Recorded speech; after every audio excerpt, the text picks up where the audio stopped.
ধর্মনগর বিধানসভার উপনির্বাচনে ছন্নছাড়া বিরোধীরা। শাসক দলের প্রার্থীর জয় শুধু সময়ের অপেক্ষা। উত্তর ত্রিপুরা জেলার ধর্মনগর এখন ভোটের দামামায় রীতিমতো উত্তপ্ত। আগামী 9 এপ্রিল ধর্মনগর বিধানসভা কেন্দ্রের উপনির্বাচন। এলাকার বিধায়ক তথা বিধানসভার অধ্যক্ষ বিশ্ববন্ধু সেনের প্রয়াণে আসনটি শূন্য হয়। নির্বাচন কমিশনের নির্দেশ মোতাবেক 9 এপ্রিল থেকে এই কেন্দ্রে ভোট গ্রহণ হচ্ছে। বিশ্ববন্ধু সেনের দুর্গ অক্ষুণ্ণ রাখতে কোমর বেঁধে ময়দানে নেমেছেন বিজেপি নেতৃত্ব।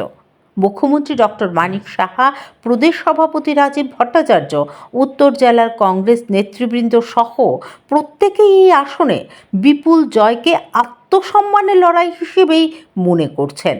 যে কোনো মূল্যে এই আসন নিজেদের দখলে এনে বিরোধীদের যোগ্য জবাব দিতে ইতিমধ্যেই ব্যাপক প্রচার শুরু হয়েছে।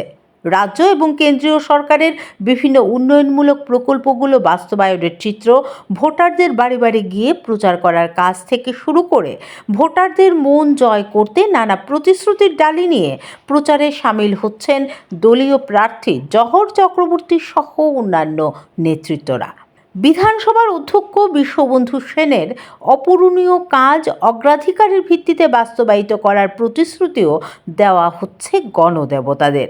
বিশ্ববন্ধু সেন প্রয়াত হওয়ার পর থেকেই এলাকার দখল নিজেদের হাতে তুলে নেওয়ার জন্য শাসক দলের একাধিক গোষ্ঠীর মধ্যে লড়াই চলছিল। ঠিক তেমনি বিরোধীরাও বিশ্ববন্ধু সেনের শূন্যতাকে কাজে লাগিয়ে মাঠ চষে বেরিয়ে জমি উর্বর করার জন্য চেষ্টার কোনো ত্রুটি রাখেননি। কিন্তু বিধি বামে শাসক দলের আভ্যন্তরীণ বিরোধ নিষ্পত্তি করে নিজেদের ভোট ব্যাংক অক্ষত রাখার জন্য রাজ্যের মুখ্যমন্ত্রী এবং প্রদেশ সভাপতি সহ শীর্ষস্থানীয় নেতারা ময়দানে নেমেছেন। ফলশ্রুতিতে মাথাচাড়া দিয়ে উঠতে পারেনি আভ্যন্তরীণ বিরোধী শিবির। বিগত বিধানসভা নির্বাচনে কংগ্রেস এবং সিপিআইএম আসন সমঝোতা করে লড়াই করেছিল, কিন্তু এবার ধর্মনগর বিধানসভা কেন্দ্রের উপনির্বাচনে তাদের মধ্যে ছন্নছাড়া ভাব শাসক দলকে বাড়তি অক্সিজেন জুগিয়েছে। সিপিআইএম এবং কংগ্রেস পৃথক পৃথকভাবে উপনির্বাচনে লড়াই করছে। বিরোধী ভোট ভাগাভাগির সম্ভাবনা প্রবল, তাতে শাসক দলের জয় প্রায় নিশ্চিত। বিরোধীরা ইতিমধ্যেই মনোনয়নপত্র জমা দিলেও প্রচারে তেমন জৌলস পরিলক্ষিত হয়নি।